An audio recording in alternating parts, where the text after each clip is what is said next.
Every one of us has moments where our thoughts and our feelings and our emotions are getting the best of us and they are making us feel down. Hey friend, I'm Samantha. I'm a faith-based content creator and coach. On this channel, we explore vital topics like faith, mindset, and learn to conquer challenges all while chasing our dreams. The Bible has instructions on what we can do when we are struggling in our faith, when we are struggling in our feelings and our circumstances, and I want to share them with you today. Here are faith-based ways to lift up your mood when you are feeling down. Now, before we get into any of those ways, I want to mention that most often the reason why we feel down is because of what we're putting into our mind, what we are allowing to play in our mind.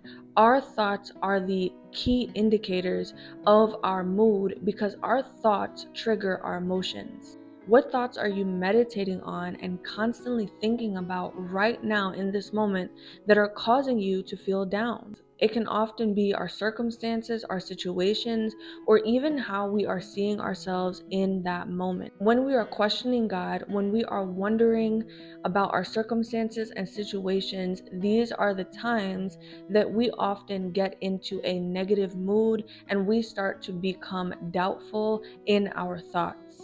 The first thing you can do is take some time to be quiet and sit still. If you are feeling down, the first thing that you can do is step away from where you are, step away from the circumstance, the situation, and just take the time to sit and breathe. In this time, you can simply breathe and pray, or you can just allow yourself to sit there without thinking about anything.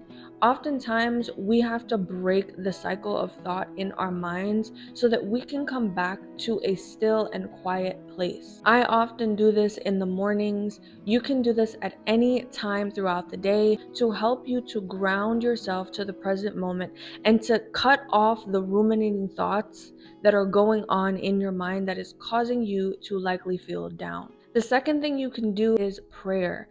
Prayer is our direct connection and access point to God. Jesus did this very often throughout his life here on earth. Mark 1:35 says, "Very early in the morning, while it was still dark, Jesus got up, left the house, and went off to a solitary place where he prayed." He went out to a place where he can be alone to pray, to think, and to talk to God. The third thing you can do is listen to praise songs. It begins to fill our minds with a positive outlook on who God is. It reminds us of the nature of God. And when we sing our praise songs, we are actually confessing that God is doing great things in our lives. Sometimes we think that when we listen to praise songs and we're singing the songs, we're just singing, right?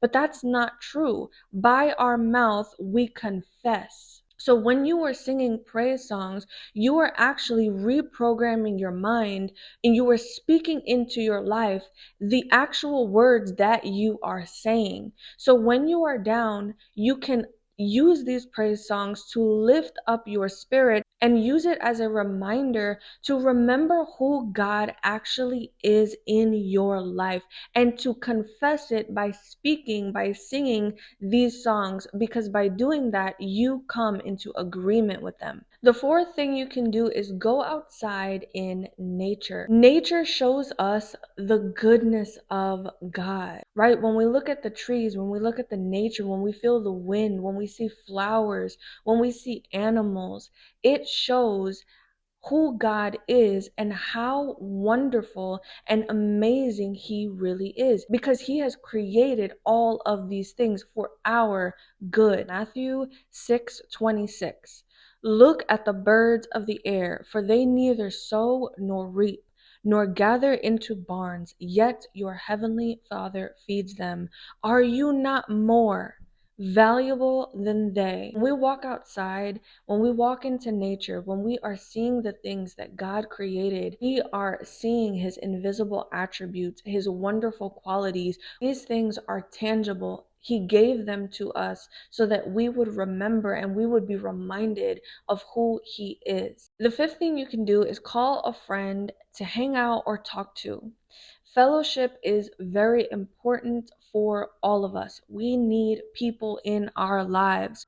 We need people who we can connect with, who can help us to get out of our funk sometimes, and to help us to see things in a bigger and brighter viewpoint. Sometimes we can be so narrow minded at our circumstances. We are blocked because we're so close to ourselves that we can often miss things. So do not isolate yourself. Call a friend, talk to somebody about how you're feeling, because fellowship and connection is very important to gaining a wider perspective on our thoughts.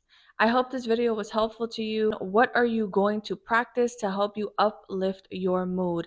Leave it in the comments in the description box below. I would love to hear about it and how it went. Subscribe to my channel for more success and mindset tools, and I will see you guys in the next video. Bye!